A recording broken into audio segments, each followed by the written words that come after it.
मौजूद हूँ और मेरे साथ भारतीय जनता पार्टी के लगातार कार्यकर्ता और इस बार वार्ड पार्षद के प्रत्याशी विमल जी हैं। उनसे बात करूंगा। सर, इस बार आपको टिकट मिला है, इलेक्शन लड़ रहे हैं, क्या मुद्दा और क्या उद्देश्य है? सबसे पहले तो मैं भारतीय जनता पार्टी का, अपने शीर्ष नेतृत्व का, माननीय विधायक जी का हार्दिक धन्यवाद देता हूं हृदय की अपार गहराइयों से कि उन्होंने मुझे इस क्षेत्र में दोबारा से सेवा करने का मौका दिया है। मैं उनका एक बार पुनः धन्यवाद करता हूं। और मैं आपको बताना चाहता हूं कि मैं विगत 25 वर्षों से इस क्षेत्र की लगातार सेवा करता आया हूं।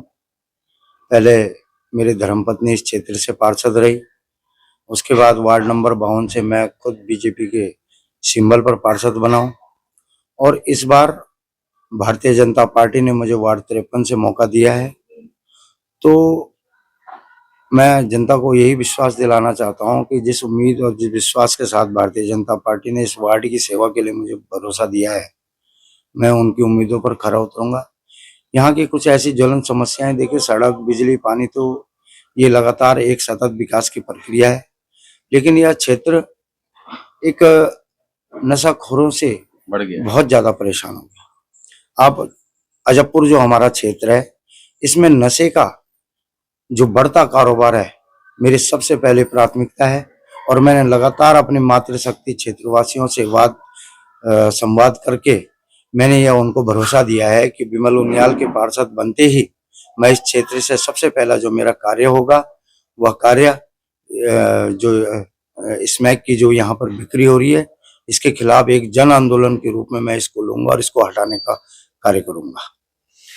तो वार्ड में जो मूलभूत समस्या, जैसे कहा कि सड़कें, नाली, बिजली है, सीसीटीवी कैमरा लगाना कितना जरूरी है? क्योंकि नशे का कारोबार तो बढ़ ही रहा है, अब नशे के कारण अपराध भी बढ़ते जा रहे हैं। बिल्कुल, ये सीसीटीवी लगाने का जो मामला है, ये उसी आंदोलन से जुड़ा हुआ मामला है।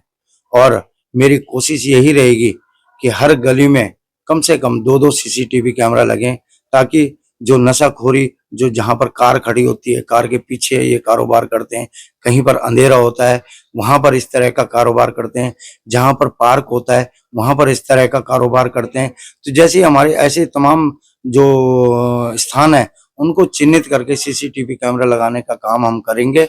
और जो मैंने बताया, ये सब उसी कड़ी में आते, जन आंदोलन में आया तो ये सीसीटीवी लगाना, लोगों में जागरूकता करना, लोगों में एकजुटता करना, यही मेरा प्रथम उद्देश्य है। बाकी सड़क, बिजली, पानी की समस्याओं के लिए तो लगातार विगत 25 वर्षों से हम संघर्ष कर रहे हैं। और माननीय विधायक उमेश शर्मा काऊ जी के नेतृत्व में इस क्षेत्र की जो मूलभूत सुविधाएं हैं, उनको जनता तक पहुंचाने का काम किया है। लगातार इस कड़ी में हम सड़क, बिजली, पानी की समस्याओं के लिए प्रयासरत रहते हैं। लगातार जो है देहरादून स्मार्ट सिटी की तरह डेवलपमेंट किया जा रहा है सरकार के द्वारा, किस तरीके से आपके वार्ड को भी फायदा हो रहा है? क्या पुराने पार्षद underline gas pipeline, underline wiring वगैरह करवा पाए? देखिए, स्मार्ट सिटी के तहत चलने वाले गैस पाइपलाइन का काम लगातार वार्ड के अंदर चल रहा है। बिजली की तारें अंडरग्राउंड हो रही है। और एक और जो मैंने अभी माननीय मुख्यमंत्री जी के समक्ष भी यह बात रखी थी कि स्मार्ट सिटी जो हमारे शहरों की जो मुख्य मार्ग है वहां तक उसका विकास पहुंचा है। लेकिन जो हमारे नाले हैं, जहां से जल भराव की समस्या होती है, उन पर भी फोकस करने की आवश्यकता है। क्योंकि जो शहर का जितना भी पानी है वो नालों में आकर भरता है, और नालों के किनारे हमारे जितने भी लोग रहते हैं, उनके यहाँ जो जल भराव की समस्या रहती है, उस और भी एक प्रथम दृष्टया कार्य करने की हमारी जो उद्देश्य रहेगा। लगातार जिस तरीके से कोरोना की महामारी आई, माननीय प्रधानमंत्री ने अपने ही देश नहीं दूसरे देशों की भी मदद की, आपने किस तरीके से मदद किया?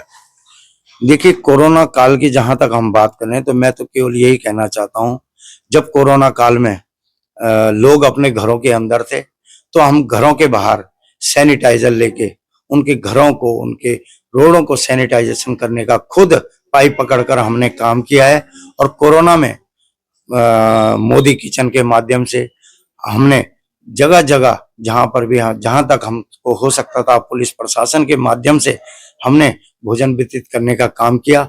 और जहां पर जिन लोगों को जिस भी चीज की, चाहे राशन की जरूरत हो, चाहे दवाइयों की जरूरत हो, चाहे किसी भी उनको मूलभूत आवश्यकताएं जो होती हैं उनकी जरूरत होती थी, हमने लगातार कोरोना काल में जनता के साथ खड़ा होकर जनता के लिए काम करने का काम किया है। ट्रिपल इंजन की सरकार क्या इस बार भी बन रही है, क्योंकि सौरभ जी को इस बार भारतीय जनता पार्टी ने मेयर का टिकट दिया है। देखिए, नगर निगम के हिसाब से तो कहूंगा ट्रिपल इंजन है, लेकिन वार्ड के हिसाब से मैं ये कहूंगा कि यहाँ 4 इंजन की सरकार है। 4 इंजन का मतलब आप राष्ट्र में बीजेपी सरकार, हमारी बीजेपी प्रदेश में, हमारा नगर निगम भी जब भाजपा का प्रतिनिधित्व वहां जाएगा और वार्ड में भी जब भाजपा का प्रतिनिधित्व में, तो लगातार एक विकास की जो आस है, जो जनताओं की अपेक्षा है, वो लगातार एक कड़ी बनती है और विकास का जो साधन होता है वो बहुत आसान हो जाता है और लगातार विकास के कार्य होते रहते हैं। सब कहना है विमल जी का कि भारतीय जनता पार्टी की सरकार बन रही है और इस बार ट्रिपल नहीं 4 इंजन की सरकार बन रही है। देहरादून से रंजन जायसवाल की रिपोर्ट।